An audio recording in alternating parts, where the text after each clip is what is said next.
Welcome to the Spendwise Moms channel, your homemaking resource hub.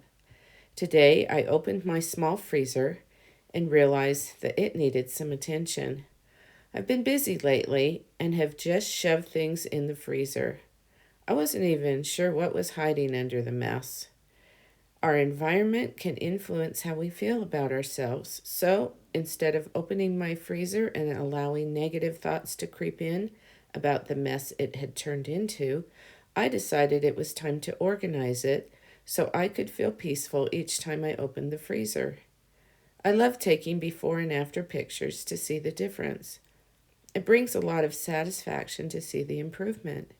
I also took an inventory of the food we had in the freezer and planned meals around the food I have for the next few weeks. I started by taking everything out of the freezer. I put it all on the island in the kitchen and tried to organize it, putting like items together.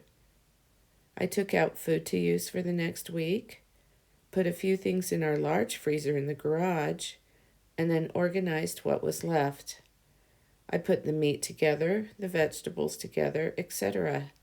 I even made room for our ice cube trays and emptied out the ice bucket so my husband could have ice in his water again. It is so easy to find things now.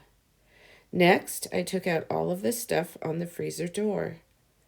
I laid it out, organized it, and put it back according to like items, and it's much easier to see what is in there now. The other day I made a pot pie and didn't have frozen peas to put in it. As I organized the freezer, I found some peas that were hiding behind something. By organizing the freezer, I now know what food is there. Organizing is something that needs to be done on a regular basis, in your home and with food. When was the last time you cleaned out your freezer? Maybe you can learn from my experience and do it now instead of waiting until things start to fall out when you open it. Thanks for watching the Spendwise Moms channel. Please subscribe for more videos like this.